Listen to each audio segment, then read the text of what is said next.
Welcome back to The Short Game. This is a show where we talk about short video games, games that respect your time. I am your host, Reagan Kelly, and I am joined by awesome co-host Laura Nash. How are you doing, Laura? I'm doing fantastic.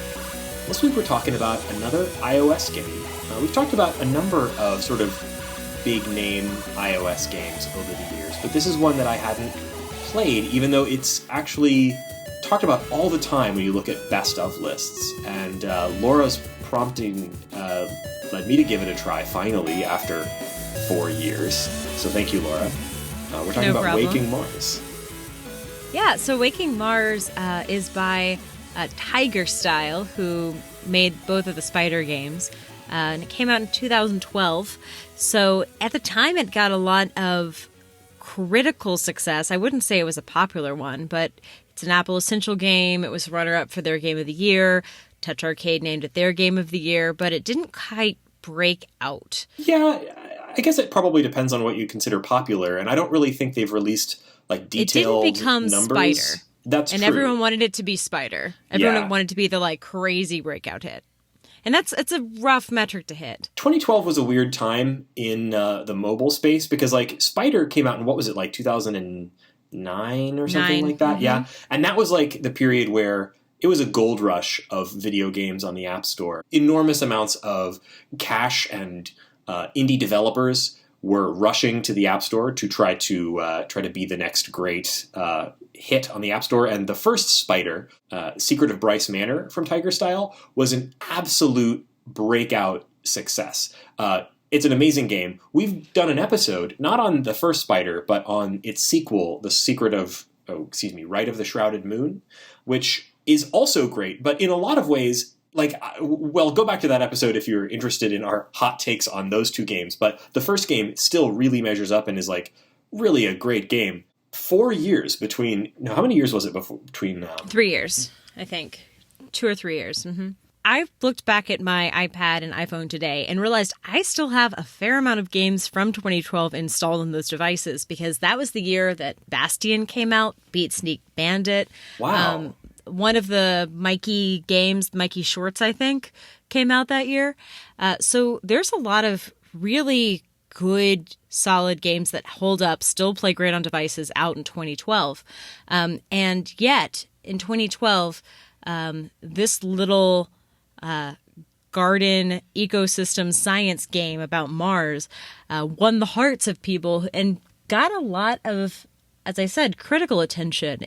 I would definitely call it a sleeper hit if people weren't anticipating it so much.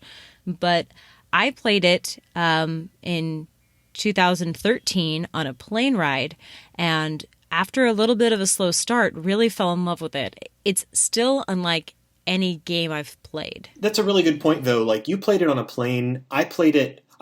I found that the game was a really slow starter. So I think that part of the reason that maybe this wasn't as big of a breakout hit as Spider is that Spider has an instant sort of arcade style, you get it immediately. Like the gameplay of, I am a spider, I'm going to attack and eat flies. And then, oh, hey, there's this whole game surrounding that cute, fun mechanic. All you have to do for Spider is just watch someone flick the spider across the screen and you get why the game is fun. Yeah, immediately understandable, immediately fun. And the fact that it has this incredible game kind of supporting that central fun mechanic is almost a bonus. I think there's probably lots of folks who enjoyed and played Spider who never sort of discovered the secret of Bryce Manor.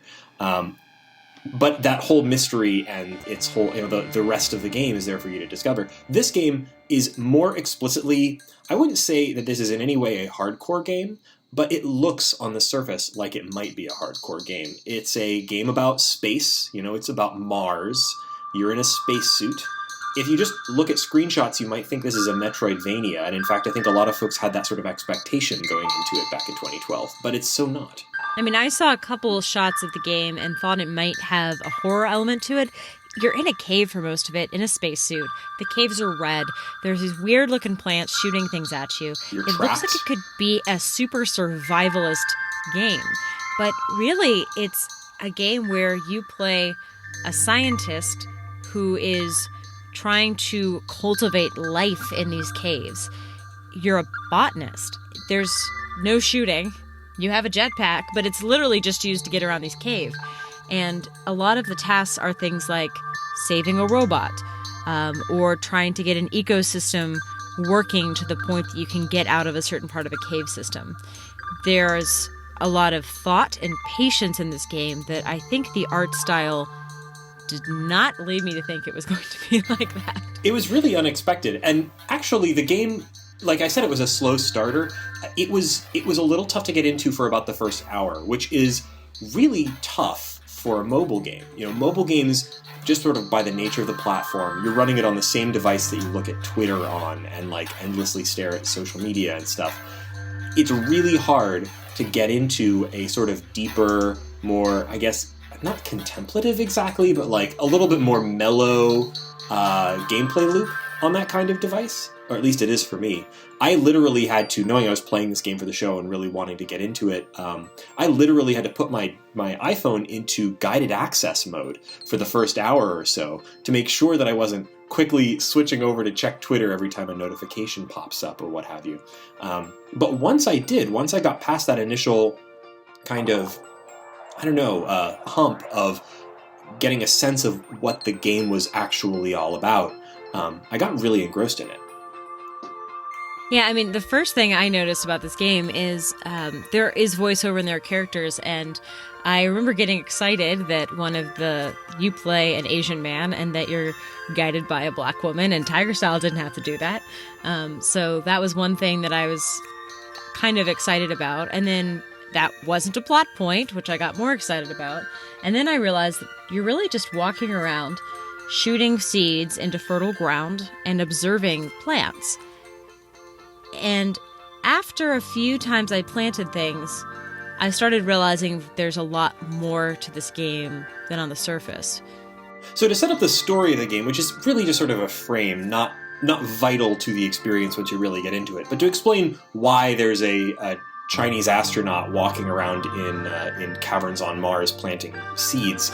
You know, you are Leon, I think is his name. Leon Chang, I think. Did I get the last name wrong? Okay, good. Leon Chang is an astronaut who is exploring a cave system on Mars that they thought may be a site of past life on Mars. He's following up on a robotic exploratory mission. So the robot went deep into the caves and was lost and never heard from again. Now they're sending human astronauts in there. Almost as soon as you go in, there's a huge disaster that blocks off the top of the cave system, and your only escape is to go down all the way through the cave system and out another exit to meet up with people at base camp.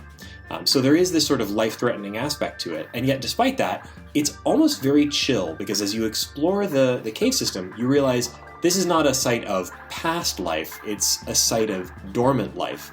And there's a whole ecosystem of what the game calls zoa, which are these animal-plant sort of hybrids, alien life, that are... They move in funky ways. Yeah, they're just waiting to be awakened. And so as you start awakening them, you're essentially kind of like bringing an ecosystem back to life. But you actually are doing it in a very sort of managed way, because as you do this, all of these things sort of reproduce by creating seeds. But all the different zoa have different properties. And so you're trying to, and some of them eat each other, some of them kill each other, some of them reproduce with each other or require each other for their own reproduction. So it's this complex sort of interrelated set of creatures that you have to cultivate in order to get them to thrive sort of as an ecosystem. This might have come out in 2012, but Avatar flashback of when he suddenly realizes it's all connected, that's this game, but just with plants. And I loved that the kind of nerdy aspects, because you are collecting research, and it's not as if you have a bar that says research, and when the bar gets to the top, you can suddenly spend your research points learning something. No, this is literally a checklist where you have to observe the plants in different aspects of life. You have to see it dormant, you have to see it reproduce. And as you learn more about the plants, not only do you rack up those points, get that completist picture, you also get to start manipulating the system in more intelligent ways. And you learn a lot when you mess up in this game. You learn a lot when you mess up this game. Yeah, that's really true. Like, observing the Zoa was sort of the first big wow moment in the game here, because, like, you know that you have a goal. Like, for example, as you're progressing through the cave system, there's these sort of membranes that you have to get through. They're kind of the doors.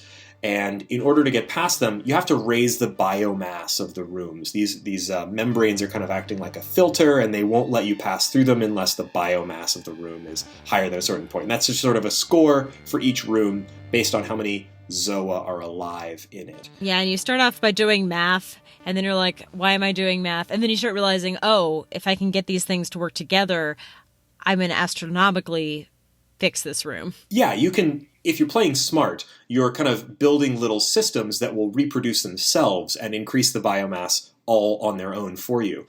So you're observing these plants and seeing how they reproduce. You literally have to just watch them and try and figure it out. And once you realize it, then it adds that to your log, and you keep a little log of, like, these are the different types of plants or animals or Zoa or whatever. And here's how they reproduce. Here are the things that they can do to defend themselves. Here are the things that kill them, and so on. And you just learn this stuff by watching it happen, which is really a clever, like, way of handling this. It's really cool. And once you know that stuff, you can try and, okay, if I plant one of these near one of these, then it's going to provide this resource that's literally just going to fall onto this other plant, and that's going to cause that plant to reproduce, and so on.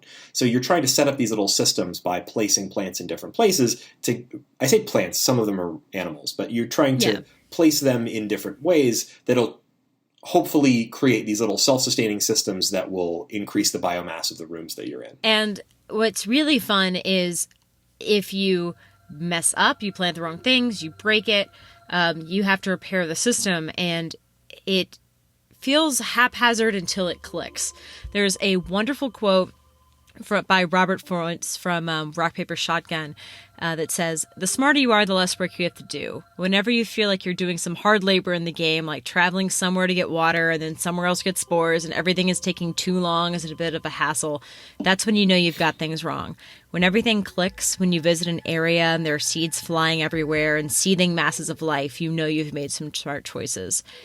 This game goes crazy when you have its systems. It just, everything is happening at once. There are things just flying through the air, and you feel like you have, a god complex. You have created life on Mars. I didn't completely fall in love with this game until about 3 hours in, when I screwed something up really badly. And to kind of explain, there's two different types of soil. There's alkaline soil and acidic soil, right? And there's this one particular plant that has two sort of phases that it can go through, where there's sort of the acidic version of this plant and the alkaline version of this plant, and they each produce spores that will change the soil that they fall in to match. So, this is your kind of tool for if you've got a room that is all acid or all base, you can change it one way or the other. But there's relatively few of these plants in the game, and they're easy to kill. And I realized very near the end of the game, I'd say this game altogether probably 5 to 6 or so hours, something like that, is a guess. I was probably 4 hours in, maybe 3. And I killed off all of the acid plants in the entire cave. They were all dead. And I did this entirely by accident. It was just that, like, I was... they can be a bit of a problem, because they spit out these spores that turn the ground to acid, and that kills other plants. And so I was like, ugh, these things are screwing up my other plants, and I killed them, intentionally killed them, and then realized that was all there were, and I had killed them all.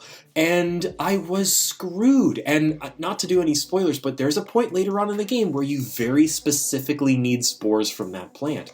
And I thought I had screwed myself out of the ending entirely, because I searched the whole cave. There were no more of them. And then there was this moment of little discovery where I realized, oh, the spores that are the base version of that spore, if I literally dip them in acid, they turn into the acidic version of that spore. And it was this wow, that's insane. I thought I was screwed, and now I've scienced my way out of it, right? This was the Martian moment for me. I was like, I've grown potatoes on Mars. It was really, really cool. And setting up those kinds of moments where you're by the skin of your teeth, you're barely managing to keep an ecosystem alive, that's the cool part of this game. And it can take some time to get to that. And I think early on, all you're doing is maybe having 2 or 3 plants interact with each other, and it's not half as exciting as later on where you are trying to get, animals to crawl into other plants' mouth or swim across the screen, and those are much more interesting challenges. I understand completely why it paces up because they are kind of tough concepts to get your head around, and it's not a intellectual game, but it's a brainy game, and it does take a little bit of time to start realizing how things go together. It's just a shame because a lot of the most interesting mechanics happen much later in the game because you need 5, 6, 7 types of plants and animals before you can achieve something really complex. It's an ecosystem game and you have to build the ecosystem, and the beginning of that always kind of sucks. Yeah, and it's all about the interaction between these different types of plants and animals, and you have to do a lot of observing and sort of trial and error before you even really know how they interact. So it does take some time to kind of get over that hump. But if you spend, I think what I probably would have, if I'd have spent earlier in the game doing more observation, I think I probably would have gotten there faster. I think it just took me a little while to kind of get my head around what the research mechanic was all about. At first, I spent a lot of time just sort of struggling with the controls. It's a 2012 touchscreen game, and now actually, we have you played any of the other versions? It's out on Steam for Mac, Windows, and Linux, and on those platforms, it has a gamepad control. Have you tried any of those? I have not. I did play on the first time through. I played on iPad Mini on a little stand, and I did not find it nearly as frustrating as today when I was getting my hair dyed and playing some Refresher on the iPhone. And I think it's a lot harder to do the controls. It's just there's a lot going on the screen. It's harder to have the precision. You're moving in a jetpack and trying to shoot. It's kind of awkward. Yeah. What's specifically awkward about it is that you're jetpacking around, but the way that the controls work is that you tap in the direction that you want to propel yourself. And that might mean that, you might be going left or right or up or down, and you have to tap on the top, bottom, left, or right edges of the screen, more or less.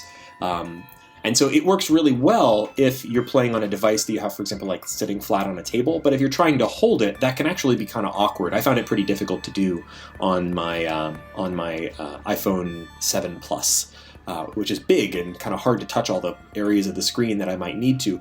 And then you also got to do the little flinging mechanic to throw seeds. It can be a little tricky to manage if you're doing it one-handed or even two-handed unless you're setting the phone down. I believe it launched iPad only. Oh. And then scaled down. Huh, I did not know that. I think that was the case. I know there was a reason why I didn't play it at first, and I believe that might have been why before it went universal. I know they did that before. I think they did that with Spider. They did that with Spider as well. And I think that I had waited because I didn't have an iPad when it came out. And that's probably one of the reasons why I waited until I had one, because I think I thought that was the canonical way to play it. And honestly, I probably had a better experience just because iPhone games, I tend to want to multitask a little more. iPad games, a lot of what I play on there are ports, and I'm trained like a computer game to really invest a little extra time in it. I think this game actually would work really well on a computer. I haven't tried that version, but it is out on Steam, and you can play with a gamepad there. I was kind of disappointed to find out that I couldn't use a gamepad on the iOS version. I have a pretty nice little iOS gamepad that I like to use for games that support it, but it does not support that. It's all touchscreen. But if you have a gamepad and you prefer that sort of experience, I would say try that version. It seems like the sort of game that would work better in that. I would never say that about Spider. Spider 2, or Spider The Rite of the Shrouded Moon, has a PS4 port and everything, and you can play it with a gamepad. I find that really weird. It's half of the thing is the spider jumping flicking controls. But this game seems more gamepad native to me than the Spider games does. Yeah, and I think that on the whole, this game benefits from a slightly larger screen, a little bit more immersive gameplay. I really enjoyed sitting down with it in one sitting. I do think that it helps because you remember interactions better. You have a lot more aha moments when it's compressed in time. And I think also it benefited from knowing when it started what kind of game it was. A lot of the trailers say things like survive, you got to survive this cave, and it makes it feel like it might be a desperate game, and you feel like you got to rush at the beginning. And it really will hurt you later on because you're going to slow way down because you don't understand how to control biomass. You don't understand that it's a game about being curious. Yeah, you can open any of the doors with a biomass level of, I think it's 2. And so you can breeze from room to room to room early on in the game, where actually you'll learn a lot more and set yourself up for more success if you take your time in those early rooms and try to build up to a biomass 4 or 5. First off, that adds to your score, and there's some aspects of the game that happen later. I won't spoil any of the plot where you need to build up biomass to achieve the ending of the game. And so you'll do yourself a favor if you spend the time kind of setting up those ecosystems early on, rather than just cranking out a few plants and moving on as soon as the doors open. There are multiple endings in this game, and if you just breeze through, there is an ending, and there are also 2 others. So if you are someone who is motivated by alternate endings, that's another reason to pick this one up. I will not spoil how to get them, though. I think that actually is part of the Tiger style. You can complete all of the levels of the Spider games, for example, without unraveling the secret of Bryce Manor or the rite of the Shrouded Moon. And the same thing goes here. You can proceed from the top of Leth Cavern to the bottom and escape into the base camp and survive in probably 2 hours. Yeah, and you get out and you get the sad ending. And I almost got that ending, but it does a really nice job of saying, since the rescue mission is probably 2 months away, are you sure you want to leave yet? And it's like, are you sure you don't want to keep going on the good content we have below? And it sort of reminds you of some of the mysteries. This game has some central mysteries that are interesting. They're not, I think, as intriguing as some of the mysteries of the Spider games, but they're there. Like, there's mysteries to draw you in. The Spider games almost completely wordlessly kind of share this mysterious sort of side of the game world that you're playing in. It's so fascinating. Here they're a lot more direct. The story is more direct. There's actual spoken dialogue with pretty decent voice acting. It's a much more direct, much more conventionally told video game story than the Spider games have. But it does have a pretty competent central mystery, and it does draw you back in. So, once I got to the bottom of the cave and I had the opportunity to escape, I was like, no, I really do want to go back and continue to explore the cavern. And I was very glad that I did, because there were some very big surprises, and I'm right at the ending, and I have to say that it's interesting enough to be worth trying to continue with the game. So I absolutely recommend kind of sticking with it and trying to find all the mysteries that the game has in store for you. Unfortunately, anything else we say about the ending will probably spoil it. It's not as if it is a huge revelatory, changes the way we think about gaming type of ending, but it is really satisfying to keep finding little surprises in this cave, and I think it's going to be spoiled if I talk about it anymore, so let's wrap up there. Yeah, I think that's about right. And if you go back and replay some of the beginning of this game, you're going to be shocked at how fast you go. You understand how all of those plants and animals work, and it is just, I sailed through the first, many caves while I was replaying, and I found it really enjoyable, actually. Yeah. It's satisfying to feel smart, even if you're just cheating because you already know the answers. That does help. Oh, and I should mention that we didn't mention at the beginning of the show, this game is out on a lot of platforms. If you want to get it on the App Store, on your iOS device, or also on Android, it is $4.99. And if you want to play it on a computer, It's probably easiest to pick it up on Steam, where it's out on Windows, Mac, and Linux, and it's $10 there. Probably worth the extra money if you prefer to play with a gamepad and get that sort of more immersive experience. But I also know this has been in a number of bundles over the years. This has been out since 2012, so it might be one of those things where you might want to check your Steam library and see if you already have it.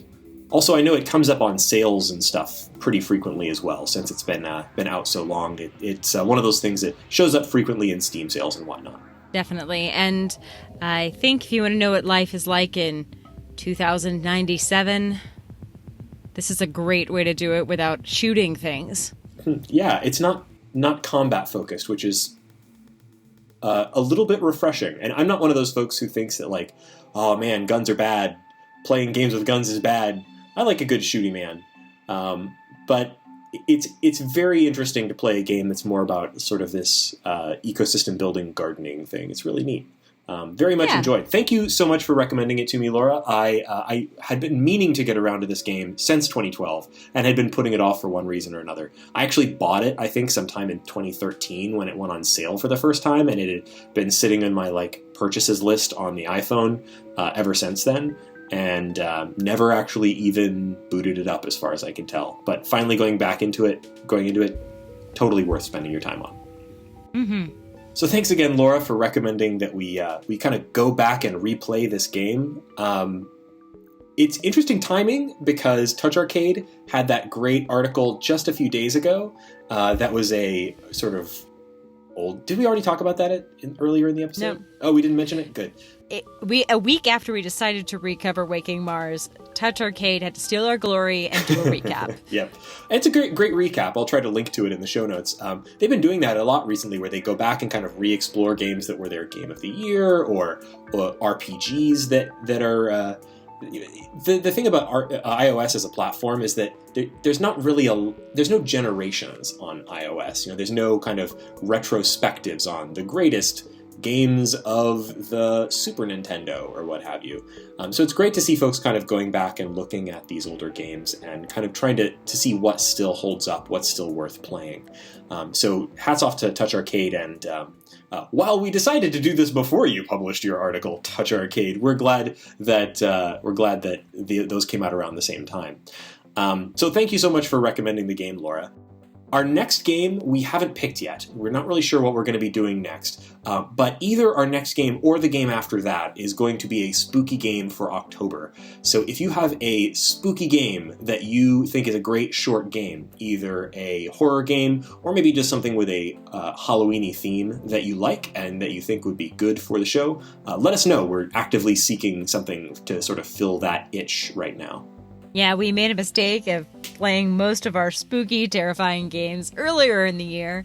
So we've played Undertale. We've seen a lot of Teenagers in Peril. But I think there's still scares out there in the world to be found. Yes, skeletons apply within.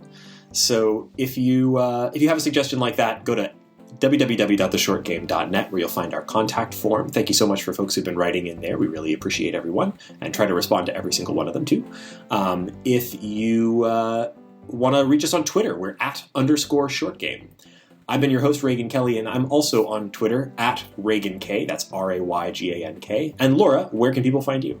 You can find me on Twitter @Laura J. Nash. And thank you so much for listening to this episode of The Short Game.